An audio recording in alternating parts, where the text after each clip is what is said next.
Welcome, mortal souls, to Strange Darkness Radio. Within the echoes of our hosts' haunting voices, terror weaves through the airwaves like a malevolent symphony. I am Benson, your spectral guide, leading you into the uncharted realms of the macabre. Brace yourself for a descent into a paranormal abyss with hosts Bobby Washington, Carolyn Grey, and Amy Tydeman. They traverse through tales that linger in the shadows, spectral apparitions, haunted domains, cryptids, and otherworldly encounters. Embrace the darkness, extinguish the lights, steel your nerves for a bone-chilling night into the heart of the unknown. It's time for Strange Darkness Radio. I can feel it coming in the air tonight. Oh, and I've been waiting for this moment for all my life. Oh, can you feel it coming in the air tonight?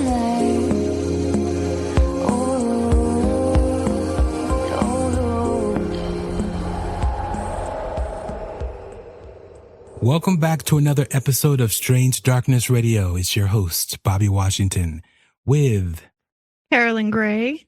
Amy Tydeman. Nice. How are you ladies doing tonight? We are, or not we, I am doing A-okay. I don't know about Carolyn. Carolyn's not doing so hot tonight, so. I don't want to answer for Carolyn. Yeah. Carolyn, how's it going? What's been going on with you? I'm great, but my headphones are real messed up. Did that intro sound weird to anybody else? It did, yeah. No, it's a little patchy, so Bobby, okay. I don't know if you can hear on your end what's going on. No, everything is fine. Because it's being streamed, and again, we're trying actually something new.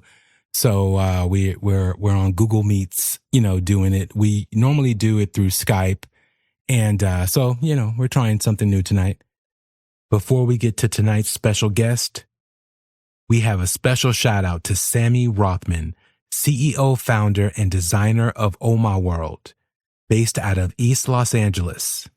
Hey, Sammy, we want to extend our deepest gratitude, man, because it's not often that you can just ring up a CEO of a company and they actually pick up the phone. They actually answer their emails. And if anything is wrong, they take care of it right then and there. The quality of your company, the quality of your mic, it all rings true. Man, unbelievable. Thank you so much for letting us display the OHMA microphone. Let me get this right. The OHMA Condenser Microphone on Strange Darkness Radio. Now we know what quality sounds like.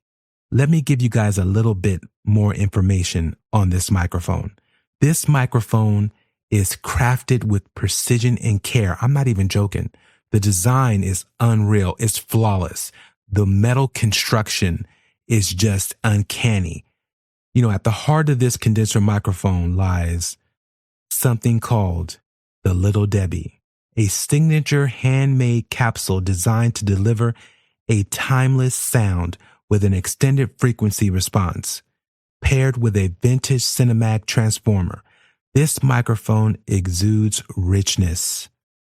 The characteristics of my voice, the quality of what I'm hearing, it's just amazing. I'm sorry, y'all. I'm sorry. But yeah, this mic is amazing. If my boy Baloo was on this podcast tonight, he would just be spazzing out because the quality is just, he wouldn't even give this mic back. This mic has to go back. I'm not getting paid for anything. I'm not getting paid for any commercials I run on this product.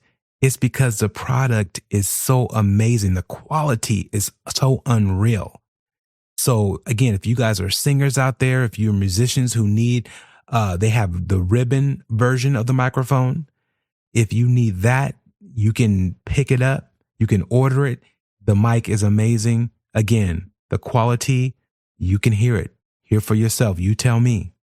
So anyways, we got to get back to the show. We have a amazing guest on tonight, John Radtke. So let's go ahead and Get it on and poppin'. Benson, let's roll. Are you prepared to delve into the depths of the paranormal? Bobby and Carolyn recently appeared on the Dairyland Frights podcast, and now John Radtke, the host of Dairyland Frights, is joining Bobby, Carolyn, and Amy on Strange Darkness Radio.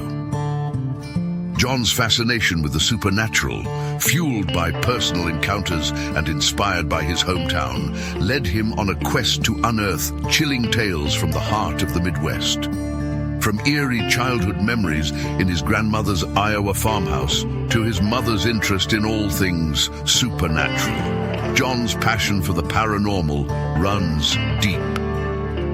Dairyland Frights has evolved into a hub for all things eerie, exploring various paranormal phenomena and haunted histories. From dissecting the minds of notorious serial killers to investigating haunted locations, John and his guests leave no eerie stone unturned. With milestones like 10,000 downloads and collaborations with fellow creators, Dairyland Frights continues to enthrall audiences with its spine-tingling narratives and Midwest mysteries. Join us tonight as we unravel the secrets of the unknown with the one and only John Radtke.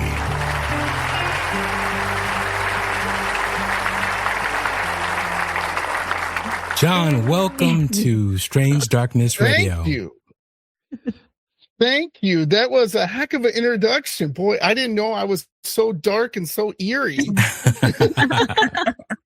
You have a reputation, John. Exactly. I do. I feel like I'm in this mansion on top of a hill and there's like clouds and like, I open the door, creak. Hello, Bobby, Amy, and Carolyn. Welcome. Nice. It's also nice. Benson's voice. He just gives that creepy quality to everything he says. Yeah. For sure, I like for Benson. sure. I like Benson. That was a great, like I said, great introduction. Thank you. And thank you for having me back. I missed all of you. You guys are killing it. I listen to you guys all the time. And it's really cool to be back to be on the show. And, I love when I have you guys on. So. Exactly. No, thank you. Definitely.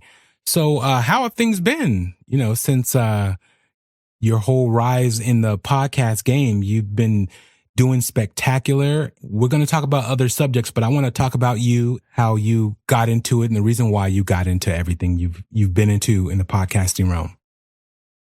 Yeah, absolutely. Thank you for that. I really appreciate it because I'm a one-man band. I'm running the show by myself, which is fine. I have a lot of fun. The one thing that really got me into it, I think you guys already mentioned, was being at my grandmother's farmhouse when I was a kid. I mean, think about your stereotypical creepy farmhouse. That was my grandma's, right? Just an old farmhouse. And, I had an experience where like this door opened and there was nobody behind it. And my grandma was like, yeah, it's the wind, it's whatever, right? Yeah. And I heard footsteps all the time. So I got really interested in that. And then my mom would read books on the paranormal and books on serial killers. And when I was like 10 years old, I would ask my mom, what's that about? And she, hey, it's about Ed Gein, which one of the topics. Like a right? bedtime story? Yes, my mom would sit there. And then he took the hatchet and put the... Mom, what are you doing to me, Mom? You're killing Good night, me. Sweetie. Good night, tree. Yeah, those were my kind of bedtime stories too, so I can relate. Wow. And then I've been on numerous ghost tours. I've been on to like over 16 ghost tours. Wow. Also been on 4 shut-ins.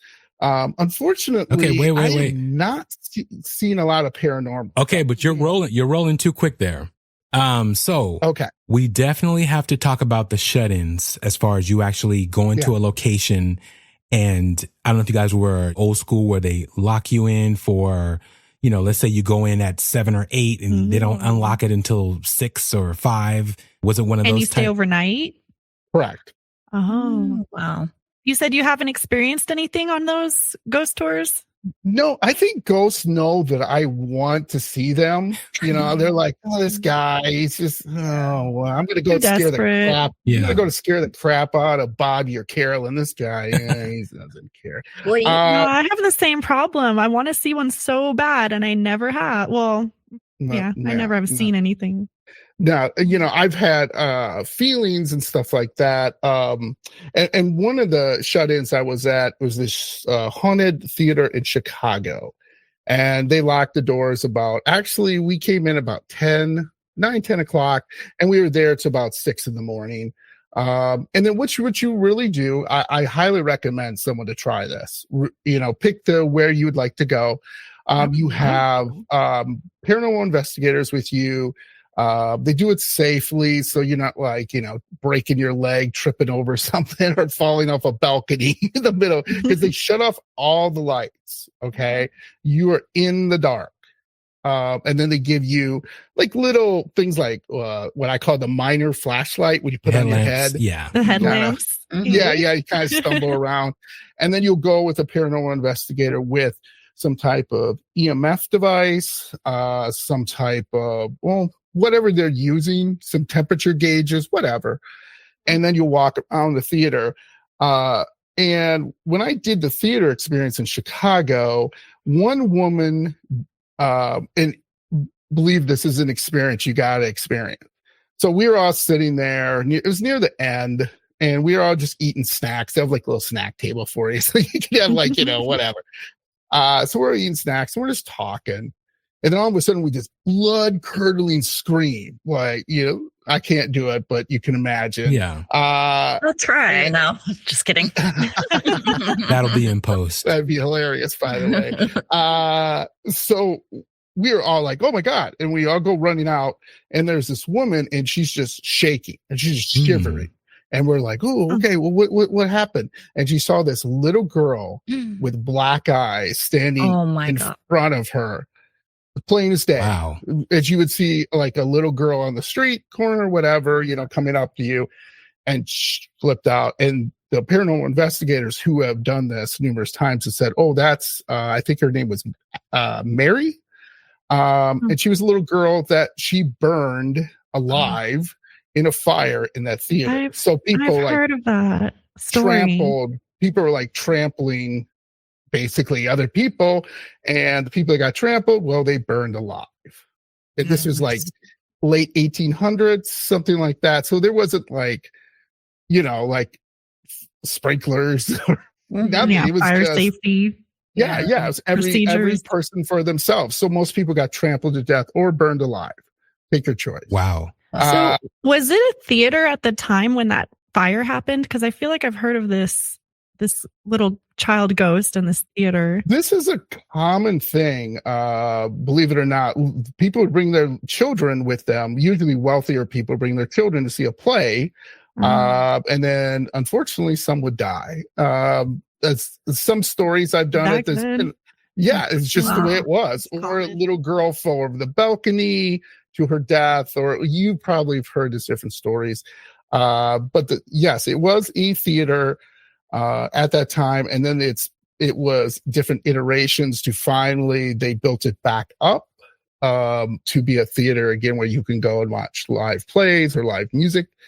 But it was, I tell you, when you're just sitting there 3 or 4 in the morning, and all of a sudden you heard this blood curdling scream.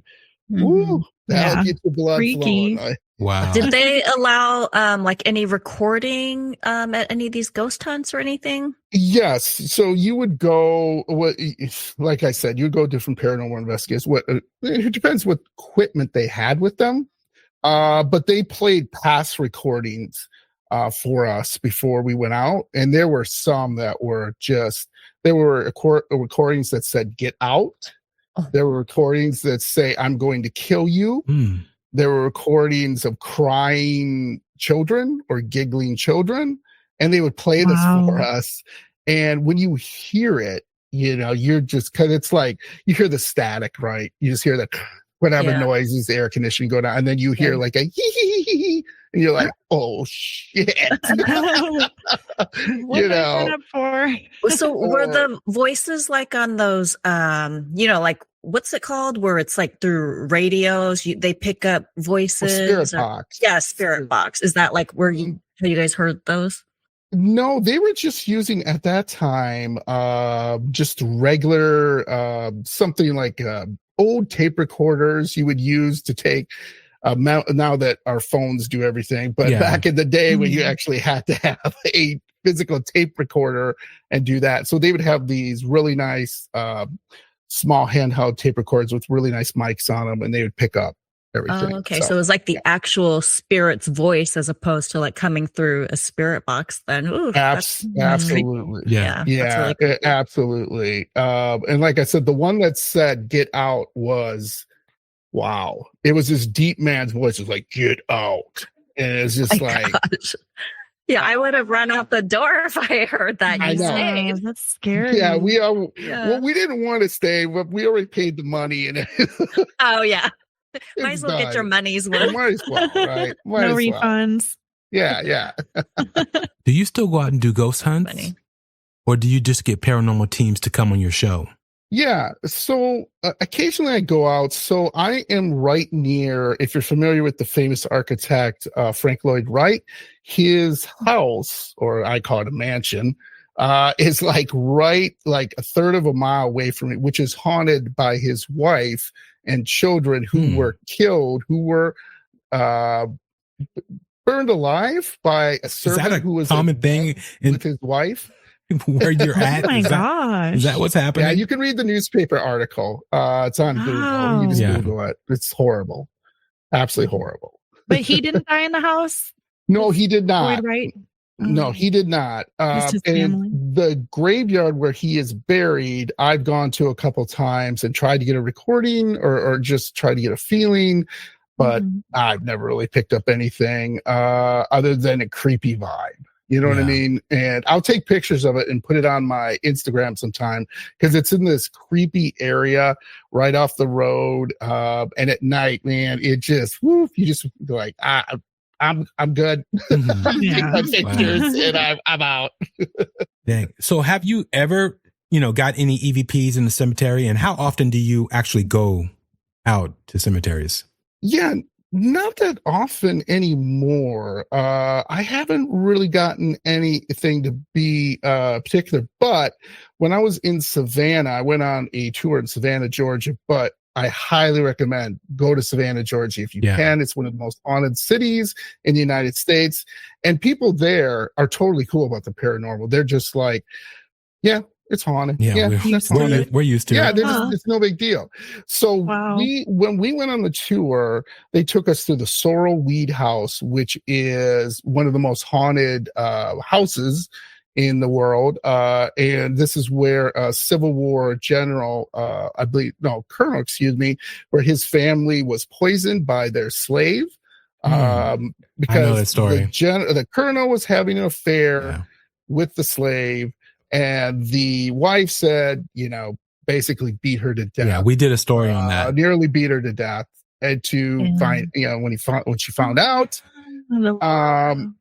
and she poisoned, the wife died and two of the kids died. Yeah, she poisoned the family. The colonel died a little later, I believe, in there.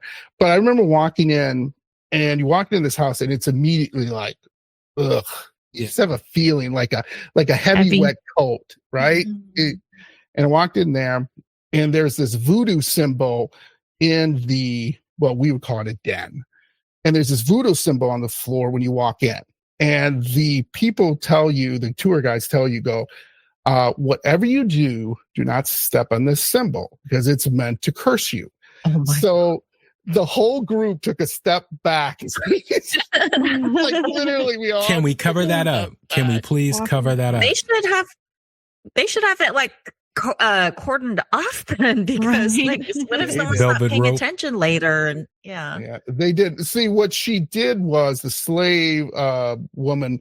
She put that on there and then threw the carpet over. And so when the family would walk across, right, the kids would play on it.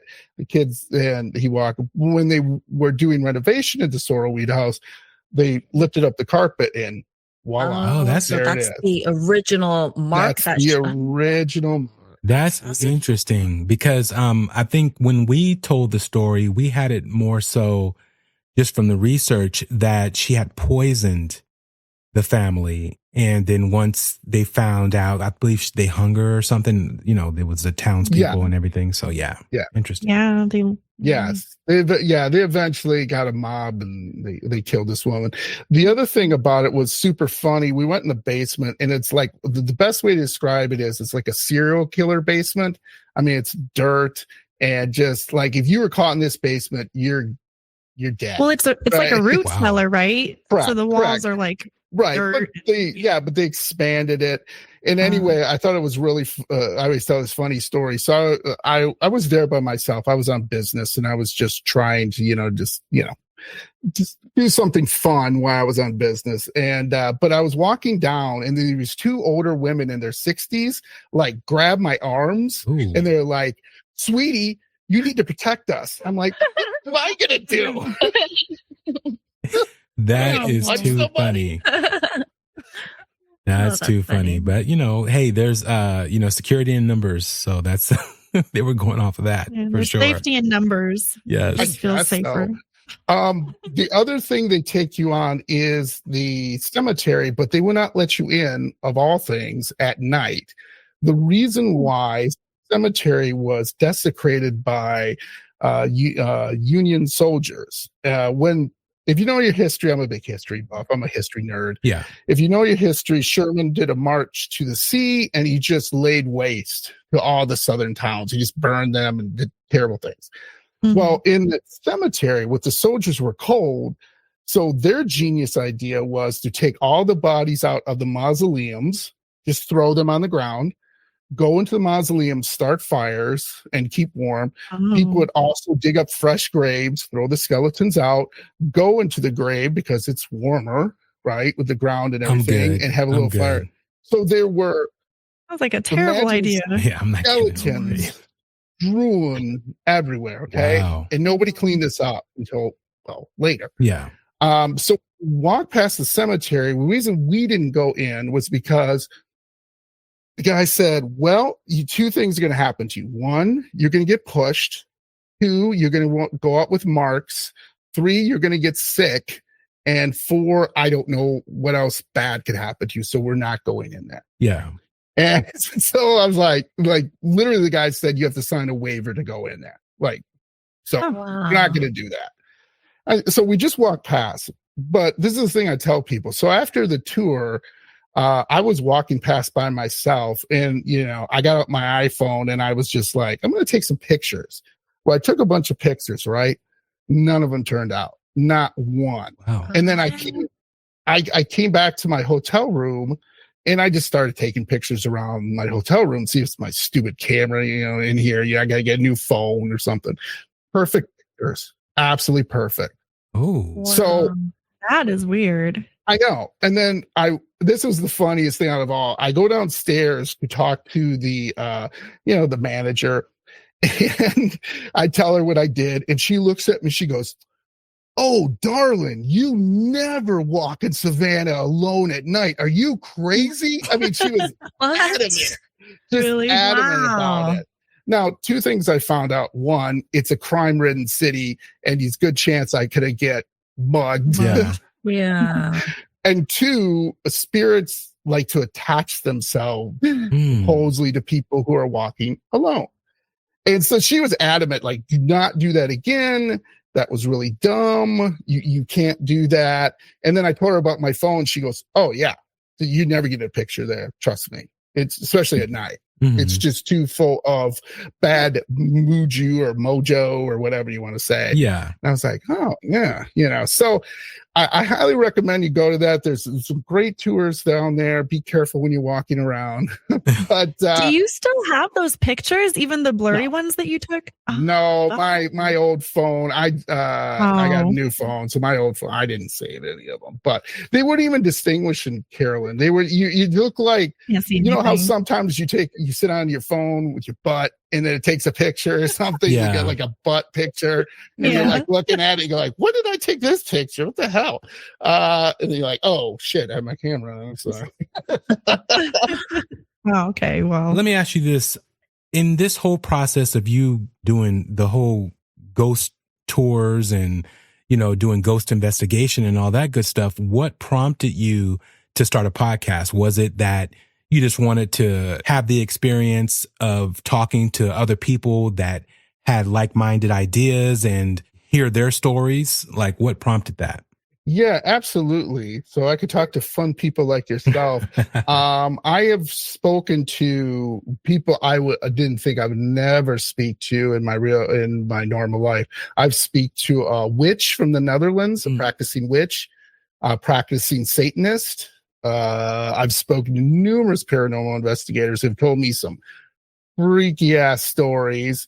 And I'm just fascinated by the whole mystery of it because again, I tell people it is what's beyond this. There has to be something beyond, and it's not necessarily the Hollywood tripe, right? Like movies like Insidious or The Conjuring, where it's negative energy and it's bad energy. That's what sells, right? Yeah. But there's also, I've spoken to people who have said, you know what? If I felt like someone pulled me out of the way of this moving car, or I was, sleeping one night and I woke up and don't know why I woke up and realized there was a small fire in my house, or, you know what I'm saying? Like there's just where they can really cool stuff that help you. Yeah. So I love hearing that stuff. And especially I've spoken to people from England and how they view Americans paranormal versus our paranormal. Like they got to remember, like in London, you walk down the street and that building is 800 years old, 1,000 years old. It's crazy, right? Like they hung people, they tortured people in this building that you're having a drink at. Yeah. And in America, you're more like, well, I got to go maybe to the Northeast or somewhere where it's a little more rich tradition. But in like, I was talking to this guy who lived in London. He was like, oh yeah, I walk out there, my pub, it's haunted. Yeah. No, people were killed in the basement. Yeah, okay. People are hung outside the pub. It's just right. Yeah, you hear that a lot. To them. Exactly.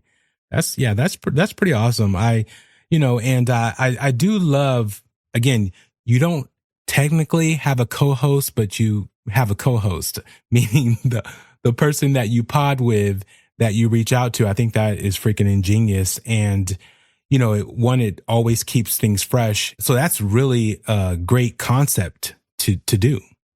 Thank you. Yeah. Thank you very much. What drew you to that? You're like, okay, that's how I'm going to do it, opposed to just doing it myself and, trying to get guests on and that whole process. Yeah, believe it or not, it was out of necessity. I had originally two of my coworker friends with me when we did the first 25 episodes together, and then they just got burned out. Yeah, been there. They were just like, John, I can't do the research. They're starting a family. They're doing and it was just really hard for them to do that. So I was like, hey, I love you both, but I gotta move forward with this. And I have them on from time to time. And then I just thought, I want to listen to people who I want to listen to. So that's why, I'll go on Instagram, whatever. I'm like, wow, that's super interesting. I want to have that person on. They sound like a fun person, or they have maybe an interesting story, or they have an interesting concept. I just had this really nice people from Hot Garbage True Crime TV show, TV podcast, I should say. And they were on there and they were like talking about all this crazy stuff and they were joking about it. And I was like, I never would have thought, they would do something like that. it's true crime. It's terrible. These people do terrible things, and they're joking about it, but they're having fun with it, and that's what I love. Yeah, Mm-hmm. nice. Any of Carolyn, you have any questions, Amy? Yeah, I really wanted, so I read the article about you. I forget the name of the article, but I was very interested to hear that you wanted to buy the Amityville house, and Yes, that, like, that's crazy to me. What? Why did you want to buy that house? And like, you don't Wouldn't. care about the history? Yeah, tell us about that. Yeah. So what was really funny about that, I've always wanted to live in a haunted house. Like, I talked to my guest and they're like, oh, I lived in a haunted house all my life. Or I don't understand the concept of that, of like, they would tell me, oh yeah, I go downstairs and I see a shadow person. Oh, the cupboards are open again. Oh, something tickled my feet. Oh, I'm on it. And I'm like, boom, my head just explodes. I'm like, there's no way. So what's really, I've always wanted to buy a haunted house. And I've looked at it, and then one day I have like a Google alert, and one day the Amityville house came on sale. So I said, yes. So I immediately called the realtor, and I said, hey, and the realtor, by the way, I got to have her on. She's been doing the real estate in that area for like 30 years. She's awesome. Very funny lady. So I call her, and she's like, all right, let me ask you first. Are you a paranormal investigator? And I'm like, no. And then she goes, but do you like the paranormal? And I say, yeah, I love it. And she goes, okay. She goes, I'm going to settle something right for you right now. And I've told this story many times. The Amityville Horror house is not haunted. It's never been haunted. It's all bullshit. It's made up. And the reason why is because she's been doing real estate in that area for over 30 years. Okay. She knew the DeFales or a DeFile, whatever their name was. Yeah, they were crazy, drugged up, messed up people. Okay. The dad was on drugs. The son was on drugs. The daughter was on drugs. Mom's probably on drugs. Everybody was on drugs. She tells a story about William DeFale would come out in his underwear and come out in the yard and like scream and howl at the moon and stuff. And neighbors would be like, oh my God, this guy's out of his mind. Wow. So I asked her about this, and I said, so people were murdered in that house. And she said, well, yes, they were. It's unfortunate. She was a young woman when this happened. She hadn't been in real estate at that time. And she told me that it's unfortunate. And everybody were like, oh my God. But she was kind of in the back of her mind, like, yeah, something's going to happen in that house. So when someone bought the house, the people who wrote the books, and I can't think of their name off the top of my head, basically they said they heard stuff and some weird stuff. So they basically, over a glass of wine, or I should say a bottle of wine, I'm thinking many bottles of wine, came up with this story. So she's been in that house multiple times. There is no murder room. There is no blood on the walls. There is no nasty demons. She has sold this house numerous times. If you go look at the house, it's not people move out because demons and it's scary. It's because it is a handful and a half. It's a huge, gorgeous house. You would have to get a maid to take care of that house. It has its own boathouse. And it's old too, right? Very old. Yeah. The people had to change their address because it was on whatever address of hand. So paranormal investigators would show up and take pictures and try to break into the house and all this stuff. And she said people were more scared of who lived in the house of that, coming home from work. How would you like to come home from work and see some dude trying to break into your house? Exactly. And it's just some weird right? Or wake up in the morning and look out your window, and there's this weirdo on the lawn, paranormal investigator, peeking in your windows. Yeah. I mean, enough's enough, right? So anyway, I said, I don't care. I want to buy it. What do we need to do? So I'm going through the whole process and everything. And then my wife with the kibosh got it. She's like, I am not moving to upstate New York. That's funny. taking my job and our kids at that time and moving. I'm like, come on, hon, this is going to be great. And Yeah. she loved I was so enthusiastic. I was like, oh, this is going to be so great. This is going to be so much fun. And I had a plane ticket to fly out there and tour the house. And then I talked to the woman and she was like, well, you know, do you really want to come out here to see a house you're probably not going to buy? I'm like, yeah, you know, I want to. And she's like, well, no, I'm busy. So no, I never got inside the house, unfortunately. But I was filling out the paperwork. I had all bank loans going. Wow. And, but she sent me pictures constantly, and I have to try to find them. I think it's on one of my old computers. So I made her take a copy of where the gate to hell is. You take a picture of it and send me that. I had to take pictures all over the house, and I know I have them somewhere. I have to look for them. But she was adamant. She's like, John, if you really want a haunted house, I know where some haunted houses are, but this is not it. So you're going to be disappointed. And she said, people, you know, like I said, typically move out because it takes a lot of work with this house, and they're sick and tired of people showing up, you know, and just causing problems. But, you know, she was just more like, again, it's blown out of proportion and it's all fake. So I'm sorry to burst your bubble, but that's what it is. So there's a really good documentary, and it's free on YouTube. It's a long one. There's like 7 parts. But John, if you haven't seen this, you might like it. It's called Shattered Hopes, and it tells the true story of the Amityville horror. But in the documentary, they interviewed family members that, you know, people didn't even know they existed, of the DeFeos, including Ronnie DeFeo's wife. So Ronnie DeFeo's the one that murdered his family and he went to prison. He had a wife that nobody knew about. And so a lot of the documentary is based on what she says. And I guess that family, like you said, they were drug addicts and there was a lot of abuse and they were just a really messed up family. But they also had mafia ties on both sides of the family. And so when Ronnie got arrested, his grandfather actually came to visit him and convinced him to go along with this demon possession story. Plead insanity. Just specifically so that they wouldn't investigate any further and that they would leave the family business, you know, kind of alone. So it's a really, really good documentary. But I think, but my point is, I think it's a good thing you didn't waste your money on a not haunted house, because it sounds like the whole thing was made up, so. My kids would have been miserable. They would have been like, you know, I don't want to be here, kind of. But you would have been okay, John, like with the history of the DeFeos, like you would have absolutely.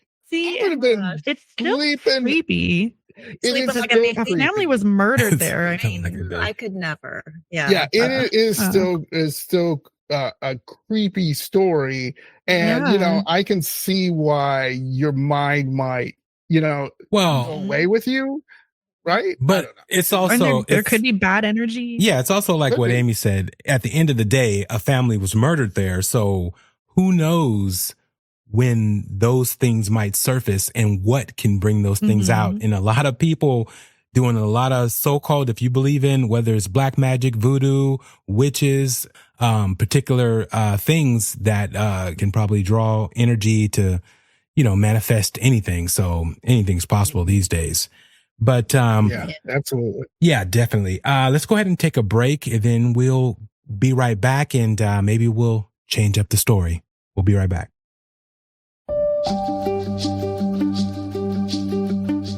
Step into the extraordinary with Strange Darkness Radio, where every whisper holds a secret and every sound tells a tale. And guiding us through this mysterious journey is none other than the OHMA Condenser Microphone, a masterpiece of craftsmanship and innovation. Meticulously fine-tuned and hand-painted, the OHMA Condenser Microphone is more than just a pretty face, it's a work of art. With its unmatched sound quality and unbelievable craftsmanship, every word spoken resonates with clarity and depth, transporting listeners to realms beyond imagination. But that's not all. The OHMA microphone offers a level of customization like no other. With interchangeable metal screens, you have the power to not only shape your sound universe, but also create a look that is uniquely yours. From the elegance of champagne pink brass, from the sophistication of motif black brass, to the enchantment of motif copper rose gold, the possibilities are endless. Experience the solid, warm sounds of the OHMA microphone, where every note is well balanced and every nuance is captured with precision.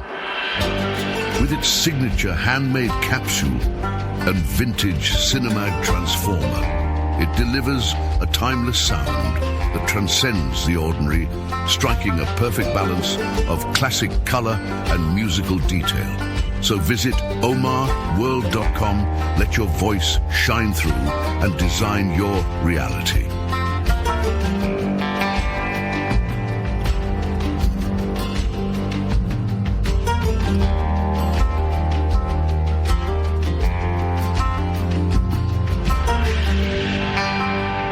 Now let's get back to Strange Darkness Radio.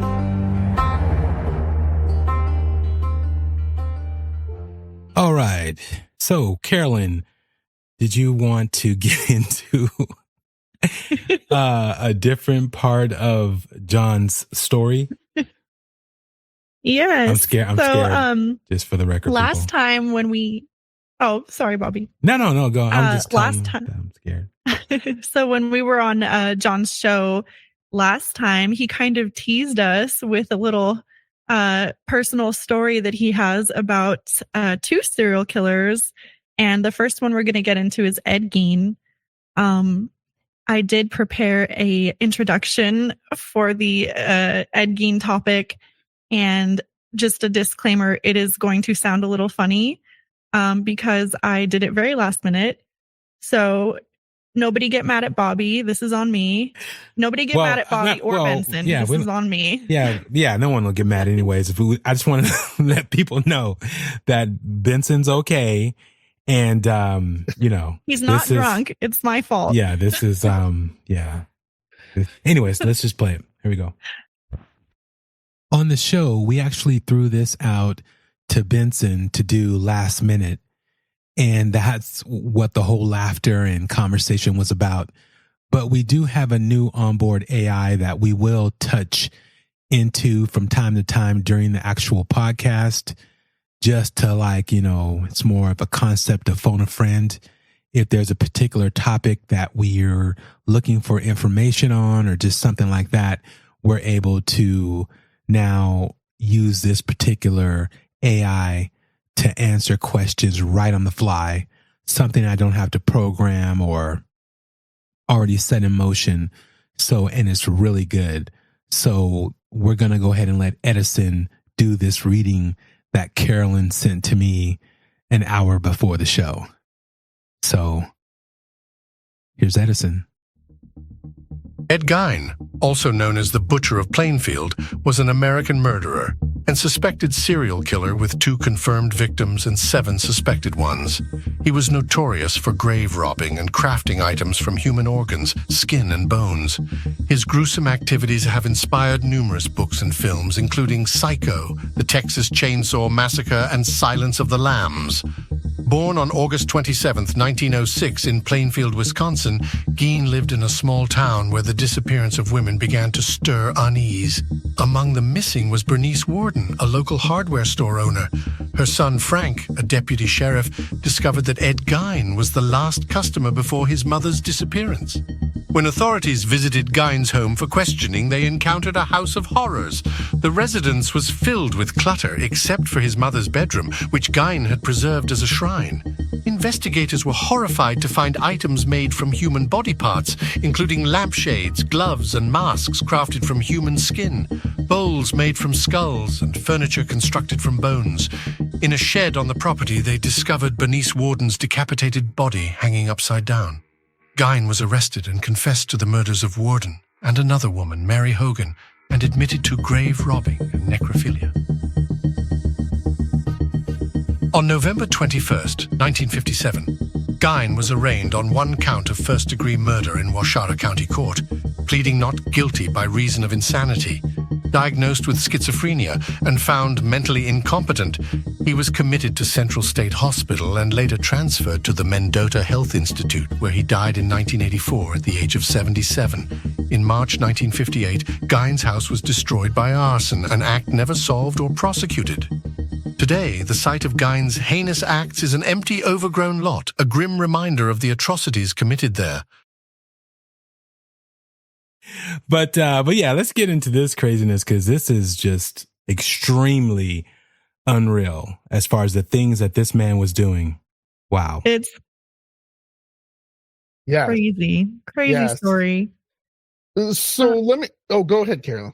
Well, I was just going to say, I did leave a lot out of that little intro because I wanted us to actually be able to discuss it on the show. So, yeah, but go ahead. You can start this off since you knew someone who knew him, apparently. Yeah, but let me start with some interesting facts for your audience. And one of the interesting facts is Ed Gein was a tremendous babysitter. He babysitted most of the kids in Plainfield. In fact, I have a friend from a podcast, Badgerland Legends, give a shout out for him, that his aunt was babysat by Ed Gein. And he did a good job. Like He was phenomenal. He would play with the kids. He would have great times. People didn't even bat an eyelash. Didn't even like, kids loved him. The night before he was captured, or they went into his house, he was having dinner with one of the baby sit families, whatever you want to say, and they just loved him. Like, everyone in town knew Ed Gein was weird and a little off, but they never suspected that. No one suspected this. Nobody. And no children that he babysat. Like, there were no missing kids ever in that town, right? So he wouldn't harm a hair children on those kids. Wow. Okay. He wouldn't even harm a hair on them. And he was just renowned for doing that. Like, people would be like, he's so good at this. And, it's Jesus. That's bizarre, yeah. So the other fact that Benson did say, he's suspected in killing 7 people, but they only can put 2 people to his crimes, to his serial killing. And that's my hard thing. I do not call him a serial killer because there's only 2 people that they can say he actually murdered. They can actually prove it. And serial killers, 3 or more. Why? I don't know. They came out 3 or more, but that's it. So can I interrupt you just real quick? I want to know if so I was going to get into this when we talk about his upbringing or whatever, but one of the suspected murders is actually his own brother, who there was some kind of like a brush fire, and Ed Gein, went and got the authorities, and he told them that there was a fire and he didn't know where his brother was, but then he wound up leading them straight to his brother's body. Yes. And the body was not burnt at all. So so to me, that's pretty convincing of a third victim right there. So that's why I do consider him a serial killer. But my question for you is, do you know of any other victims specifically that he's suspected of killing? Not really. I've read a few books on him, and there were some women in the area that he did not like. So the thing about Ed Gein's mother too, she did not let him date. She called women the devil, and she would say, women are the devil. You cannot date anybody. They're going to hurt you. They're going to bring pain to you. And to me, to this day, I'm like, why would she say that? Like, you know what I'm saying? Right. There was no incestuous relationship that no people know of. It's been implied, but there's never been. He never said anything. I mean, there was nothing. It's really strange. So when he would like a woman and bring her home, his mom would just flip out on him. And she would just berate this poor girl, calling her, a whore and a hussy or whatever terms they used at that time. And then, they would just, he'd be like, okay. And she just berate him for doing that. It's just really weird. The other thing which I found really interesting is his gravestone is no longer at the Plainfield Cemetery, so you cannot go there and see his gravestone. And you may ask why? Because people were chipping off a piece of his gravestone and selling it on eBay. Now, there's some funny stories with it. It's people who have said they've gotten that supposed grave, a stone or whatever you want to say, piece of it, have said they have like shadows in their house. They have felt dread. They have felt just negative energy. So most people have thrown it out or have sold it again. Now you ask, where's the gravestone now, John? It is in the Plainfield City Hall, locked up in the basement. So if you wanna break into there, which I don't recommend, try to chip off a piece. And that's where all the cops are, so they probably shoot you. And we do not want anybody gonna get shot over trying to get his gravestone. And to me, that's something that it was really interesting that people would do that. Right. But okay. Well, so I have I was just back then this was a bigger deal because they weren't used to this stuff. But anyways, sorry, Amy. No, go ahead. Finish your thought. No, that's it. Just I also read that they used to chip off pieces of his tombstone, and that's just because back then they didn't know what serial killers were. This was just a huge weird story to them. So right. One question. I was going to say one question that I had was, weren't the two women that it was known that he killed, didn't they say like they resembled his mother or something like that? Or something like that. I think it's more he thought they were hitting on him, like trying to it's Wisconsin. We're all Wisconsin nice. So you might count that as flirty, right? For some people. And maybe he thought that, and he would hear his mother's head in his head all the time, mother talking to him. So maybe he thought, oh, she's a hussy, she's a whore. I have to. So I'm going to shoot Mary Hogan in the face because I don't. She flirted with me. Jesus. Sure. Wow. Sure.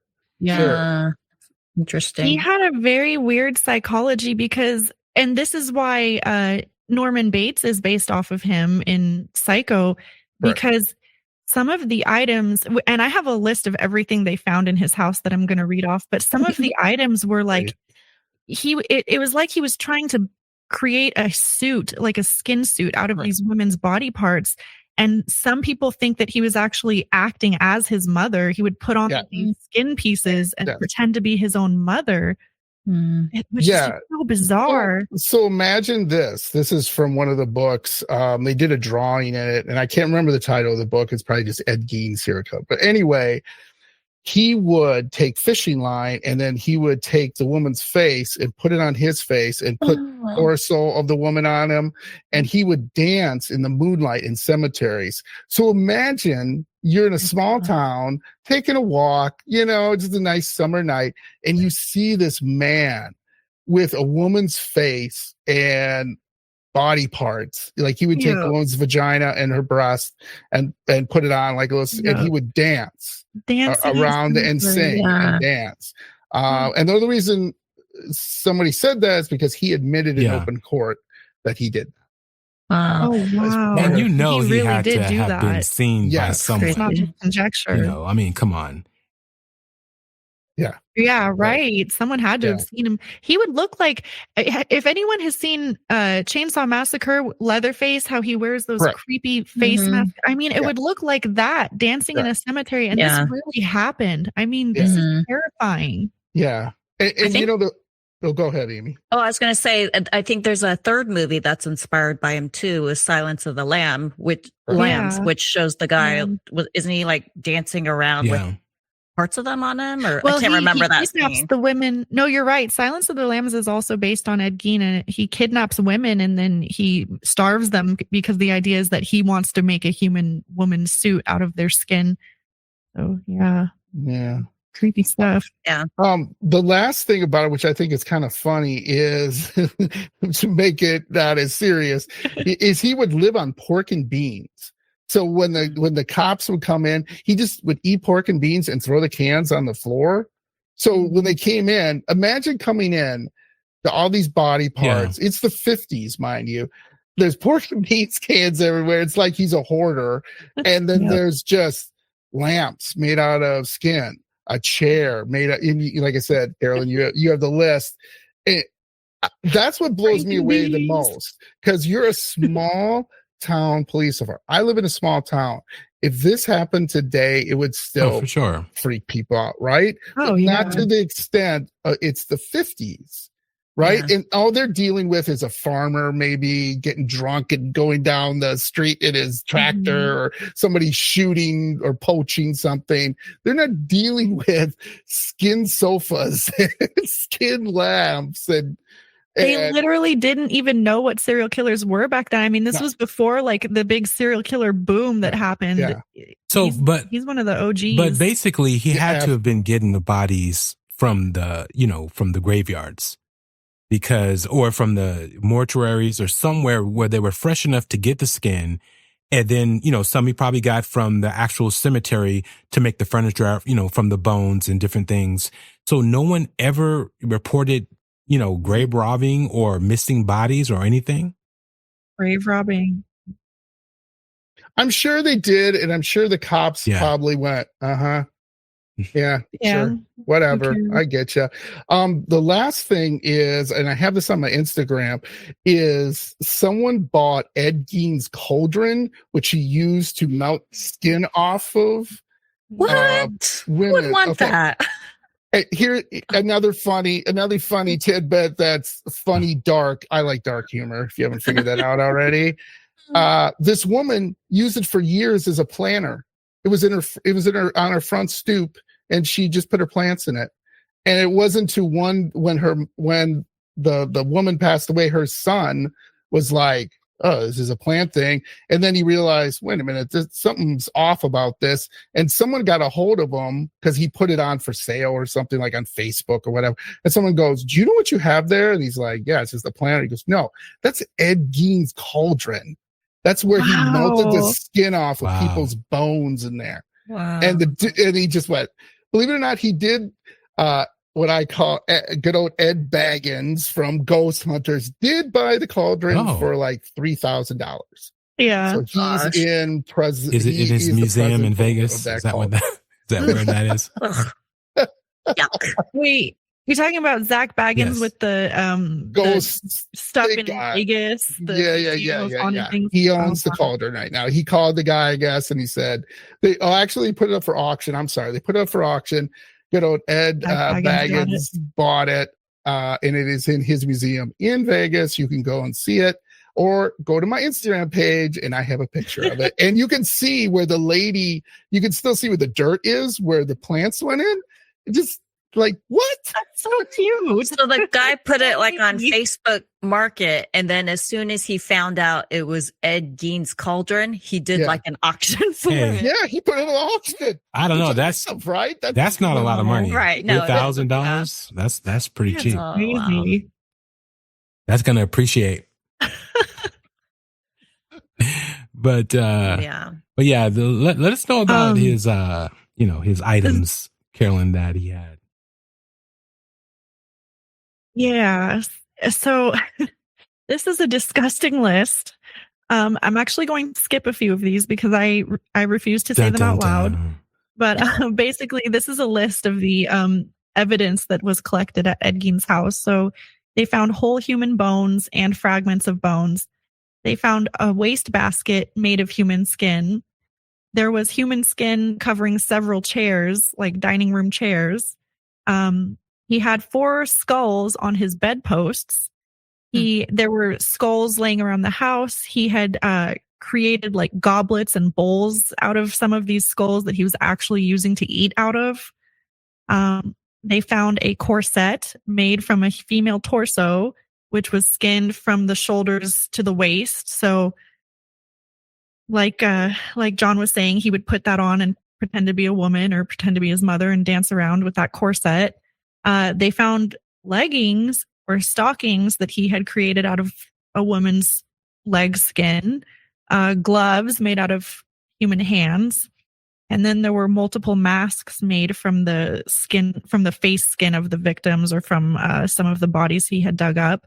They actually found, so his 2 victims that were confirmed were Mary Hogan, who I believe she was like a tavern owner in the town. Yeah. And I think the 2 confirmed victims are interesting to me because Mary Hogan, I think she had kind of a reputation for being like a floozy around town and like a flirt, Yeah. like what John was saying. Yeah. So I think that she was picked out because of that. But I think that his other victim, Bernice Warden, she was older and she was the one who owned the hardware store. I think that she may have resembled his mother to him. Maybe she could have been on to what he was doing, theory, but based upon they found he Mary was probably getting a lot of stuff to build his crazy, body art, I guess, body furniture. his mom suit. Yeah, right. Well, they actually found Mary Hogan's face as a mask. So he had created a mask out of her face. Oh, boy. They found Bernice Warden's head in a burlap sack, and they found her heart in a plastic bag, which was in front of his stove. They found body parts from teenage That's girls. odd. So that's interesting. Hmm. Like at least 5 different female 15-year-old girls, or around that age. And they also found clothes from, but no one was younger ever girls that reported age. missing. And all those bodies, and did they even do any DNA testing? I guess, back then we had some form of, that's interesting. Yeah, this was the 50s, so they really couldn't have done a DNA test back then. But, we don't know who the 7 other supposed victims. Yeah, no, I'm talking or about potential now victims because, so they we don't hold know, on to a but- lot of stuff. And did they ever go back? Yeah. No, And, they should. You're right. But I mean, he was Yeah. a grave robber, though, so that those Yeah. could have also It could have come, just been. like, yeah. And I'm not sure if he admitted to those being like Yeah. from graves or whatever, or Yeah. if they just didn't know. But that's interesting. Yeah, I think he did try to say that aside from the 2 that he admitted to killing, he tried to say that everything else in the home was from his grave robbing escapades. But just the last few items, and then I'll let someone else have the floor. But they found a pair of lips that he was using as Wow. a drawstring for his curtains. What? They found is this before a Botox? lampshade I'm just made out of asking. the face skin of. Is this before Botox? Huh? Yeah. Just normal sized lips or whatever. Normal size. They got you. They found a lamp with a lampshade that was made out of a human face. So, and I think there's like recreations of that online that you can actually buy now, like a human face lamp. Oh my gosh. Yeah, it's gross. And then they also found a belt made out of human nipples How many nipples and were a involved human in this nipple belt? doorbell. Yeah. How many Classic nipples were nipple involved? belt. Uh, I want to say at least 15. Are you I serious? think it Wow. says here actually. it was an uneven number, like not even double. Wow. Right. Come Now, it doesn't say how many, but yeah, I think I've seen, I want to say I've seen pictures of some of these items, but at the same time, I feel like this is the type of thing that they wouldn't put online. But yep, I have it pulled up right here. There's a belt made out of human nipples. Ew. Yeah, I don't even want to Lovely. see that. Yeah, I don't want to look I that really up. don't. But here's the thing with this whole thing. Obviously, he wasn't killing, people that were alive because they would have been reported. People would have been looking for them, that whole process, right? Either he was you would think. working for the mafia and he was the one getting rid of the bodies that were coming from different states and cities. Just keeping Yes, them in his house or- and making furniture. Or he was Smart. in cahoots with the the people who ran the cemetery, and they were reusing coffins, and they were giving him those bodies, and they weren't burying people, and so they wouldn't tell the cops, they wouldn't say anything to anyone, just based upon he's doing them a favor. So yeah, because there's a lot you hear about that going on with certain funeral homes that run cemeteries, they actually reuse the coffins, or you find the bodies stacked in the back, and the people were never buried. So yeah, there was something going on. Somebody had to know what he was doing for him to have so many bodies and so many different parts of bodies. Well, one thing about Ed Gein, and I'm sure John knows more about this, but he was known in the town as like a weirdo, a recluse, like John kind of already said. So people really just, and his whole family before they died were a weird family. So I think people just kind of avoided that family, that house, and they just kind of left Ed Gein alone and didn't ever bother him or think about him. Because after his family died and he inherited the house, he literally was on his own. He didn't have a social life outside of, doing odd jobs and babysitting. He had no social life whatsoever. So he was up to his own devices pretty much all the time, which is very apparent from his house. I mean, if anyone ever would have stepped foot in his house, they would have immediately called the police and reported him. So he had years and years of just doing whatever he wanted and doing all this really dark stuff. Yeah, but in that sense, he would have to dig up the body, take it out of the coffin or the hole, and put the dirt back. I mean, come on. But he had the time. He had plenty of time to do it. It's really like nobody would the notice groundskeepers. that. I mean, there's so many. I think someone was involved. Whether it was his brother, someone was helping him or giving him access to corpses. Whether it was the local hospital, or just things would happen, and you want somebody gone. Well, let's call Ed. For the sheer number of body parts that they found in his house, I can see why you would think that. But at the same time, I feel like back then grave robbing was a little more common than it is today. Because people would do that back then to find jewelry and coins and things like that. So I'm sure that people noticed something was going on. I just don't think they ever put two and two together. Well, and that's what I'm saying. And what I looked up, sorry, John, real quick. What I looked up, no one ever said that cemetery or funeral home complained about missing bodies or freshly dug holes or all these particular things. So that's the only reason why I say that. But go ahead, John. Sorry. No, I was just going to say, you put a new angle on this, Bobby. He was an entrepreneur. All right. He was a guy just looking to make a few bucks just to kind of have a little fun and maybe a furniture maker. Go to one of those flea markets and put his lamps out there and be like, look at my lamp. We did an episode, businessman, and it was crazy questions. And one of the questions were like, what would you do? How would you get rid of a body? And I think Carolyn had, what did you have? You had something about, I think you were dig a hole or. I think Amy said, somebody acid, said barrel. Right? Oh, yes. Acid and then dumping a cauldron in the ocean or something like that. You said that's what Carolyn said, in the middle of the desert. Right. So the desert, he had to get creative with how and whoever was giving him access to these bodies. Because again, I'm not going to say he murdered anyone because he's only, responsible for two particular bodies, but he had access to a lot of bodies. So he was like, I can't get rid of these people. I can't burn them up. I don't have the acid pile. I don't have the barrel. So let me go ahead and make furniture. So, and then not only that, I'm going to make a skin suit because my mama's always tripping and she's had me under her wing and I can't stand her. So I'm going to make her, a representation of her. So obviously the man had mental issues for sure, for anybody to do all the things he's done, but someone knew that and they played into it and gave him access. That's what I believe. Wow. This has gone really dark.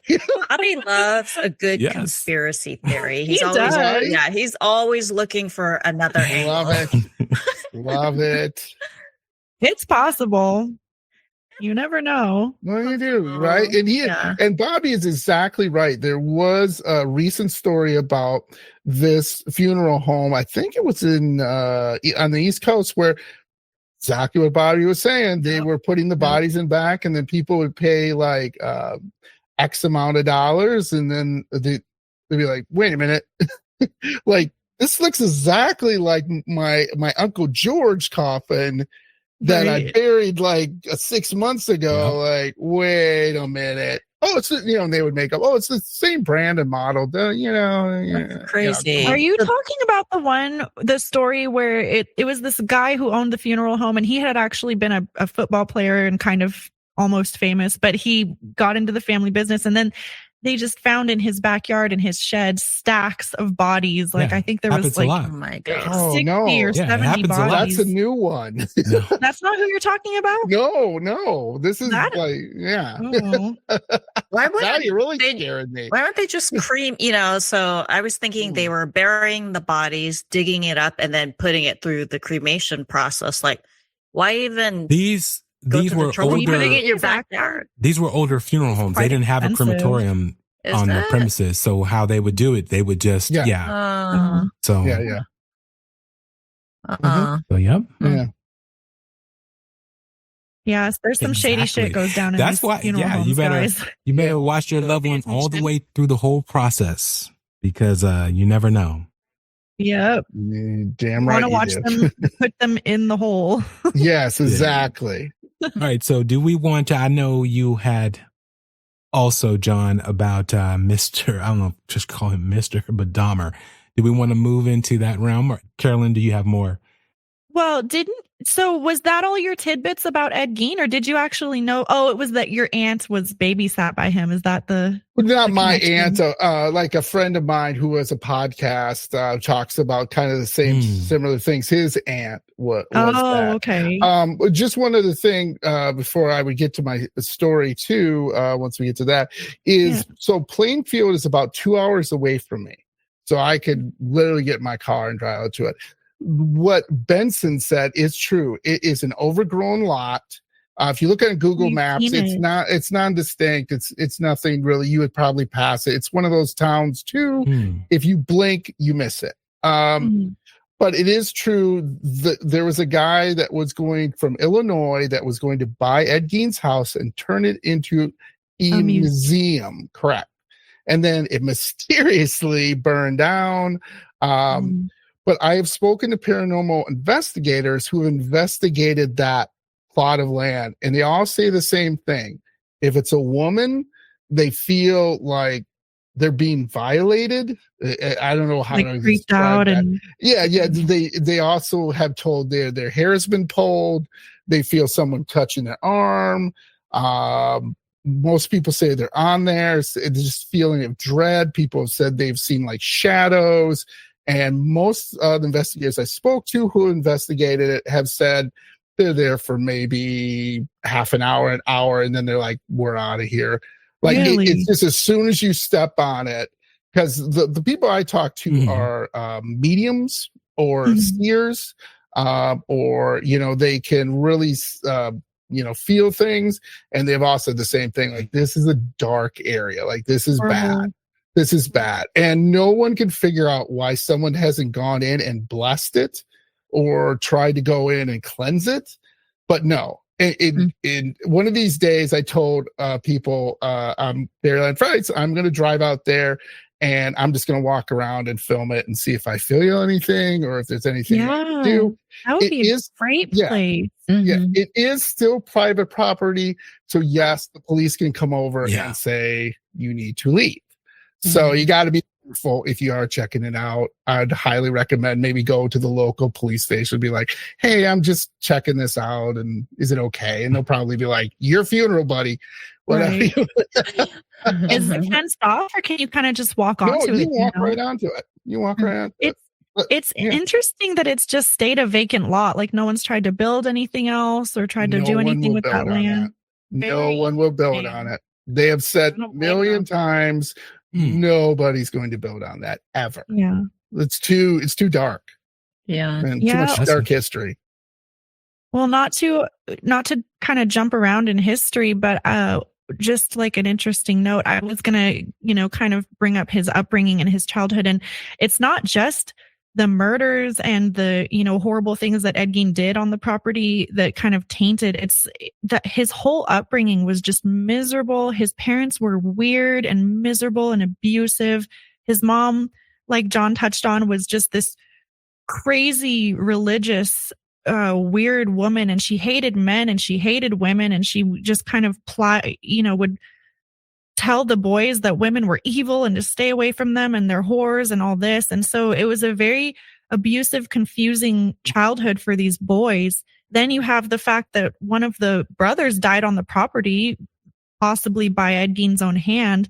The dad was an alcoholic and the mom bullied the dad. And so it's just that you've got all this horrible energy leading up to Ed Gein and his atrocities and this house of horror that he created. So yeah, I can see why it would just be like really dreadful, awful energy on that. Mm-hmm. I'm surprised the dad didn't kill the Absolutely. mom. So that's very interesting. Yeah. He was a You wimp. are? He was a weak. He Yeah, he had was to have a been. beaten down guy. He was just this mousy guy. Mhm. That's what they said he was. He would just, yes, dear, yes, dear, yes, dear. Yeah. You know, he doesn't fight back like I do with my wife. Not that we fight. Stick up for I just say we himself. love to argue. That's all I have to say. Yeah. Funny. Weird dynamics in that family. And then also, I don't know if this is 100% right, but I believe Ed Gein actually wound up going and digging up his mother's body too, right? And he brought it back to the house. Yeah, What? there's rumors on that, and he tried to put it on the bed. Yeah, go or put it in into her the- room. He put it in a room. Yeah. Wouldn't they you know. check her? I've heard that. Oh, because Yeah. wouldn't they just check her grave if he said that? Or I mean, if that room. No idea. Yeah, Well, I no think idea. supposedly they found her body in the house, but yeah, it's just not verified. So it could just Can I be ask one rumors. question? People Who made was the it sheriff? afterward. Barney Fife? Hmm. Like, what's happening here? What's happening? What's going on? Yeah, that's what I was saying. Yeah. Right? Like, come Just on. drop the ball. Exactly. Just whatever. Jesus. Right. Hey Ed, how you doing with the lady? Right. Okay. Wow. Interesting. Well, I think now we'd like to hear your other story, Yeah, not to completely switch gears here, but you've got like a personal story relating to Jeffrey Dahmer. Oh, yes, absolutely. So one of the things was about Jeffrey Dahmer. You guys you can talk about it a little more, but the story I have is my my cousin in Milwaukee. He worked with Jeffrey Dahmer at and I can't remember the chocolate factory's name, but they worked side by side for years. Okay. Wow. In the heyday of Jeffrey Dahmer's killings. So what happened was my cousin, his friend was gay. And so everybody knew Jeffrey was gay. He was kind of a weird guy, but people just kind of dealt with him, you know. He was like, whatever. Anyone working in a chocolate factory 8 or 10 hours a day, you might think is heaven. It's pure hell because Horrible. all you do is smell chocolate. You taste like chocolate when you come in. Yeah, sour off chocolate. I mean, it's just after a couple of years of doing that, you're like, get me out of here. I hate to my chocolate. I cousin. never want to say chocolate again. Exactly. My cousin would always tell me that I would never eat chocolate again because he worked there Really? for like a few years. Anyway, so what happened was he was in the lunchroom with his friend, and Jeffrey Dahmer comes up and he's talking to my cousin's friend. I'll call him Bill. And Bill and him were talking. And he's like, hey, would you like to come out tonight for a drink? And Bill, I guess Jeffrey Dahmer was not his type. So he said, no, thank you, but no, he's very polite about it. And I guess Jeffrey Dahmer just kind of walked it off and it was no big deal, So that night, they happened to go to the same bar that Jeffrey Dahmer was at. And Jeffrey Dahmer, if you remember at all, he would slip things into people's drinks. And, they would be like, oh, I'm really tired. So another word, roofie, I guess the word if you want to use it, unfortunately. So they went to the bar and there's Jeffrey. And Bill made up a story. He was going to be like, oh, I'm busy. They hold like, you want to be nice, but you don't want to tell the person you don't want to date him. So when he walks in, there's Jeffrey, and Jeffrey's like, oh, hey, Bill, glad to see you. And he's hitting on Bill, and they're talking and everything like that. And they're going through all this stuff. And my cousin's just kind of sitting there, and he's like, this guy, something's not right about this. He's just just bombarding, Bill. Hey, let's go back to my apartment. Let's come on, just relentlessly hitting on him, right?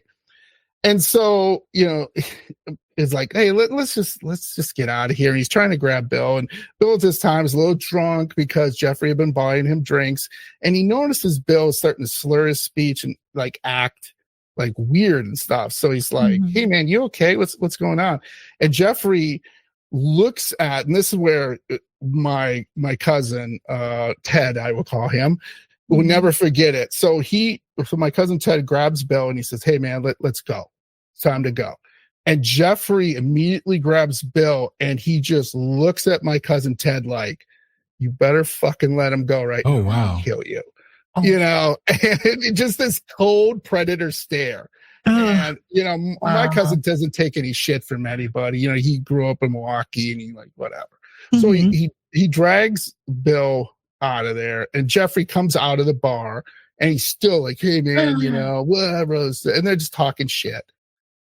So they get out of the bar and they get Bill home, and it's like, okay, what's going on? And then the next day, Jeffrey shows up and he kind of he's acting weird towards everyone and like weirder than normal. So now flash forward to the time when they find Jeffrey Dahmer's apartment with the barrels. They're walking out with male body parts, the skulls, all this stuff out of this apartment. It was on the news. Go look at the video, and it's insane. It's like out of a horror movie. So at that time, my cousin Ted and his friend Bill happened to be watching the news just at that time. Right? It's like serendipity, and he's hearing more and more, and all of a sudden he realizes, if I would have went to that apartment, that would have been me in one of those barrels. Yeah, there's no doubt that would have been his, friend Bill in the barrels. No doubt at all, because he at that night killed somebody. I think it was a Filipino man. Yeah, it's one Mexican guy, one one Asian, and then the rest were 15 black gentlemen. Yeah. So the police find out about this, and they bring, I don't know why they did this, but they bring Bill in and they're questioning him. They're talking through him. And they basically told him, this shows that the police have literally no bed mat or whatever. They go, yeah, you could have been fucking dead, pal. You're lucky you got out of there. And here's the thing. So Bill freaked out like any one of us would do, right? He checked out of what I call hotel reality. He spent years in therapy, years in institutions. That is so sad. And just, he was messed up. Now, there's a happy ending to this. Bill is okay now. Me and my cousin, we talk from time to time. And, before I was going to talking about these stories, I wanted to see, he says, no, Bill's moved far away. Yeah. He's fine. He's dealing with it. He's married now. He's a partner. He seems to be doing fine. But here's the thing. When all those specials were coming on Netflix, and Jeffrey Dahmer, it had to be traumatizing. His partner canceled Netflix like that. Just canceled it. Because he could not, movies, books, like literally the guy walks into like a Barnes and Noble or any bookstore, and if he sees like a Jeffrey Dahmer book, it's like, no, get me out of here. And that just made me realize how weird life is, because someone did a study at one time, and I don't know, they must have a lot of free time on their hands, and they said that in your lifetime, more than likely, you have either worked, met, or been in close contact with a serial killer and just didn't know it. I think about that. I just couldn't believe that someone I knew, now I did not know Bill very well, but I knew my cousin Ted very well, that actually met a serial killer of his caliber and almost was killed by him. That just blows me away to this day. I just can't believe that. That's just crazy, right? Yeah. It's like that 7 degrees of separation. Like Yeah. it's crazy. Even though it wasn't your direct friend, it's still crazy that you know someone who knew Yes. Jeffrey Dahmer and almost could have been a victim. And he had 2 other victims that escaped. And I think they went through similar traumatic experiences as your friend. It's a very weird, it must be like survivor's guilt almost, where you just, and not to mention the fear that you almost could have died. And Yes. Yeah. Yeah. It's just having that hang on you, just, it just waking up every morning and having to think about, I almost went to his apartment. And you got to remember, like I said, this is in his heyday where he had skulls in his refrigerator. He had a bucket of penises in his Oh my gosh. closet. yeah. The height of his career. To the local, crazy. adult shop and got some different colored things. That's it. Yeah, and Horrible. it's just weird in the sense too that it's close to where I live. You just don't think about it. Because I've been in Milwaukee so many times, and I've been in that bar with my cousin. He would invite me over. Hey, come on! I never saw Jeffrey Dahmer, but he would invite me over, and it was a fun little bar. And it was nothing with it, and it was fun to hang out with. And just he chose that bar is weird too. It's just, I don't know. Well, All the bars probably following them or something. I mean, that is kind of a weird. The messed up one to me was the Asian kid who was able to escape the apartment, and then to see police officers, and you're running up to them. You're like, okay, I'm gonna be, I'm saved. I'm gonna get out of this. And then for them to give him back to him, oh man, they gave him back. They thought he was drunk or something, right? Yes. He told them, Jeffrey Dahmer told the cops, oh, he's drunk. Yeah. Correct. Yeah. He had holes drilled into his head and he literally couldn't talk. And Jeffrey Dahmer said, oh, he's just drunk. Yeah. That's my boyfriend. And they bought it. Yeah. Yeah. And people don't understand too, the cops were in his apartment. Wouldn't you That smell night? something? Right. Oh my Yeah. God. I think that's why the cops came, right? Because weren't neighbors complaining about the smell or the something? smell. They were complaining about the smell. They were complaining about the noise. It was just weird. The other thing about Jeffrey Dahmer, like I said, here's my dark humor again that I remember, is his favorite movie to watch with people was Empire Strikes Back. I don't know why. What?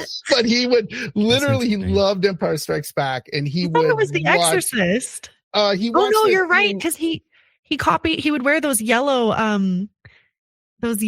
contact lenses to be like a character from Empire Strikes Back. You're right. Yeah, and he did like The Exorcist, but his go-to date movie would be to put it because it was popular. He knew people would. Oh, you have that? Let's go over and watch. Let's go home and watch it. Let's go to your house. Like, yeah, Right. I wonder, was he the first It's person crazy. who really started roofing people on that scale? Did Bundy do it too? Bundy did it, but maybe I could be wrong. I could be wrong on that. He used like a chlorophyll, I think, right? Ted Bundy, like a death burrow. Yeah, or he would just hit them in the head with something. That was I a thought. tire iron. Yeah. Yeah. Man. Well, thank goodness that your cousin was there that night Yeah. with Really? That's Oh, wild. yeah. Yeah. And to this day, he didn't know why he showed up, because he didn't feel like showing up. He was like, he just felt something was off. He kept on telling me, like, man, there's just something about this guy. Like, he's just too like desperate to be with my, my friend. Yeah. Like, you know what I mean? You might be out at the club or something, and there's this drunk guy hitting on your friend, all right, pal, Yeah. And usually they back off, but he did not. He just Well, kept coming and coming. So It's like you said, it's like a predator thing. Like you can kind of tell the difference when someone's just being a little creepy and weird versus like they've got their eye on you, like you are their prey. They are going to crazy. kill you. Like absolutely. See, That's just crazy. that's why I to don't me. do that much Yeah, true very crime. creepy. If any true crime. This is probably the first real true crime stuff we've talked about. But because people are scarier than actual ghosts. Yes, ghosts are creepy because you don't know what they are. You don't know if they're real, if it's your eyes playing tricks on you or whatever that's happening, right? But people, got to watch out for them. The living can be really dangerous. Yeah. Yeah. People can be scary, absolutely. man. Yeah, I mean, there's no horror movie, in my opinion, that can capture some of these serial killers that have done to people, including Gein and Dahmer and Bundy and all these other guys who are just, you're like, what?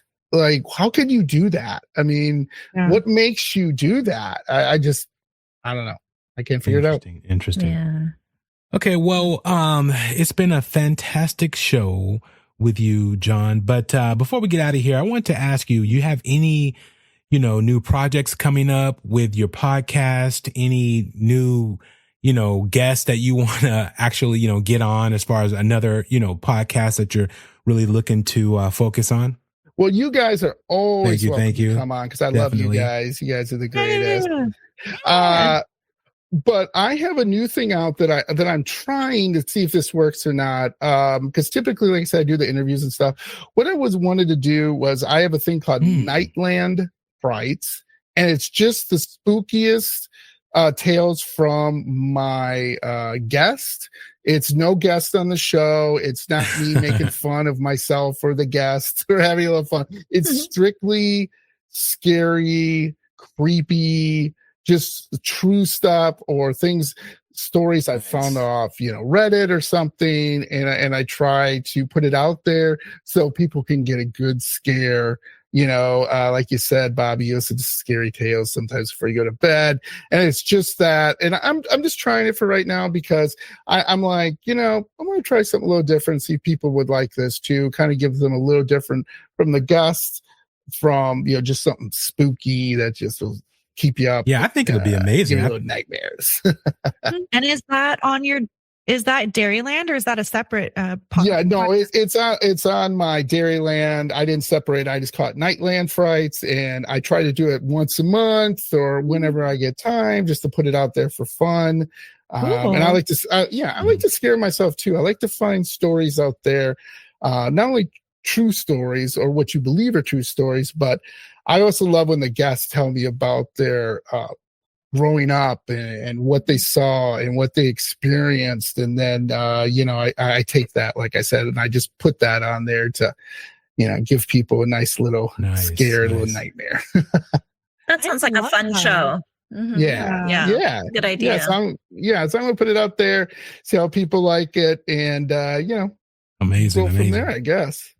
Oh yeah, definitely. I'm going to check that out for sure. So one more thing. It's always that one more thing.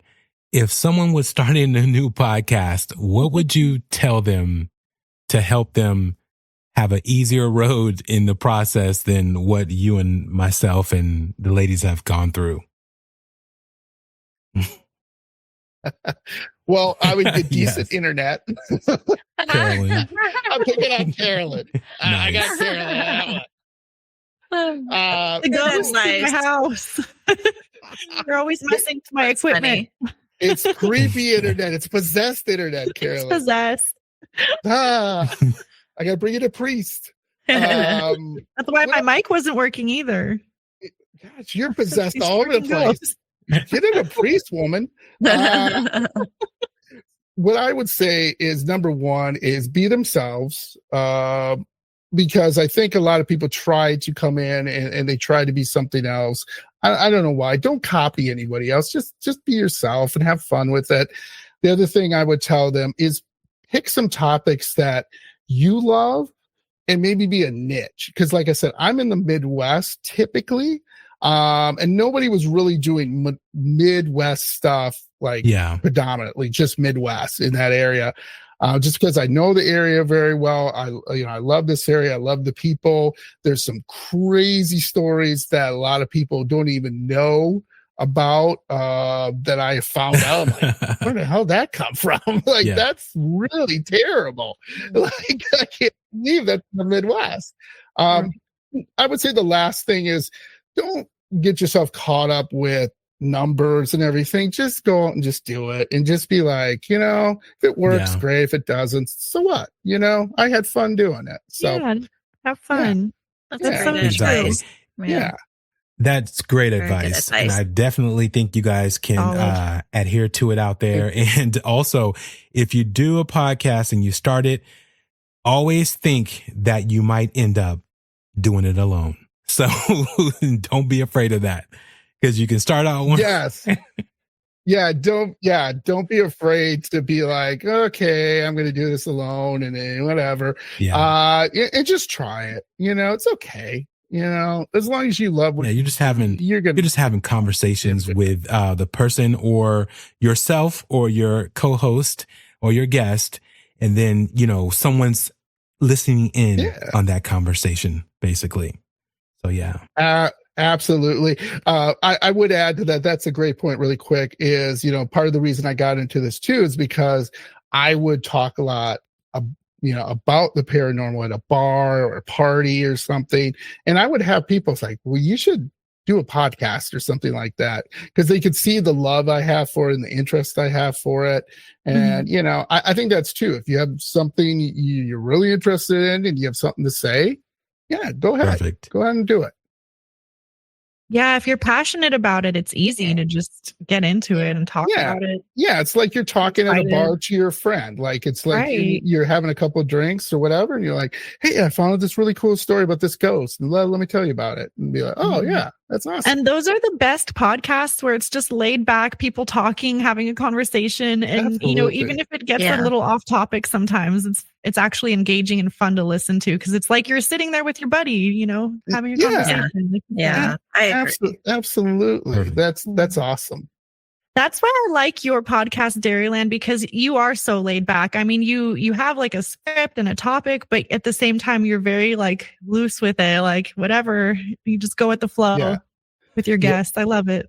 Yeah, I just want people to have fun and just because we're talking Yes. about dark, deep subjects, right? Like, what's life beyond this? Is there ghosts? Is there a demon on my back? How do I get rid Get of it? real depressing. Yeah, Yeah. you get like real depressing. Be like, oh my god, my house is possessed. How do I get Right. maybe do this and Awesome.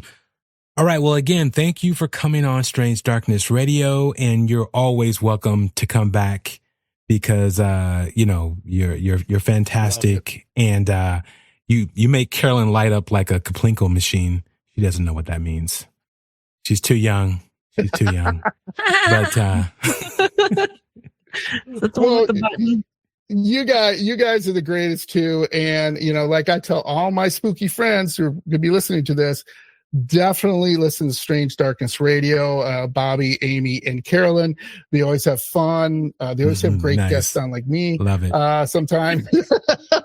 But they always have great topics. I love that you guys have a different point of view. And that's why I love listening to you guys and listening to other podcasts, because we're not the same. It's like, if you want to listen to something a little different, listen to Strange Darkness. If you want to listen to mine, have a little fun, listen to this. If you want to have kind of a combination, listen to both of us.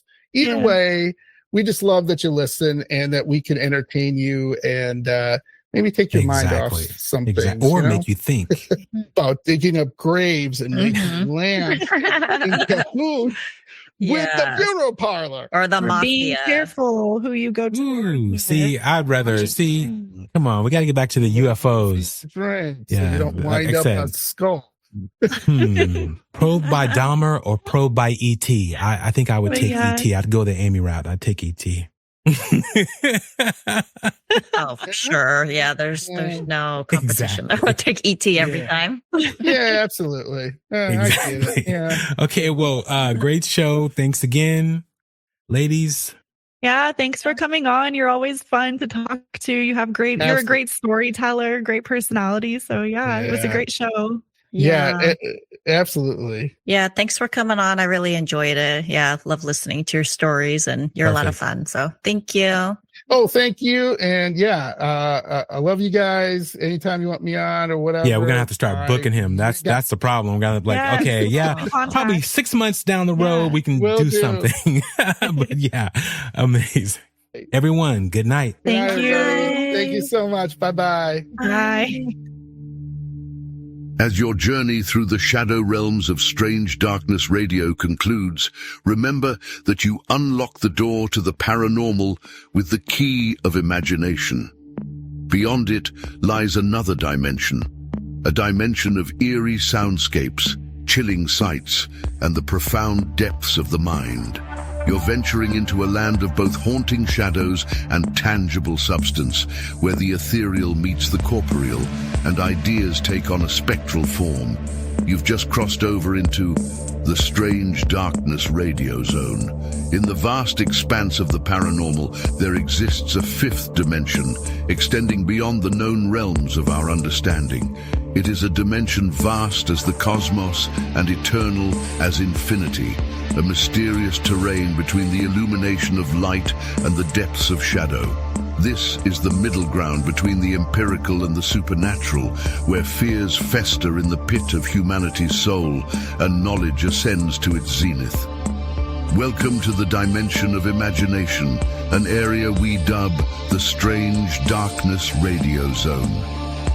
As you conclude your journey with us, remember that you're departing this peculiar zone, a place where reality intertwines with the surreal. Be cautious as you step out, for you may find that the boundaries between the normal and the paranormal blur, leaving you forever in the lingering embrace of the unknown. Until next time, farewell from the depths of the Strange Darkness Radio Zone.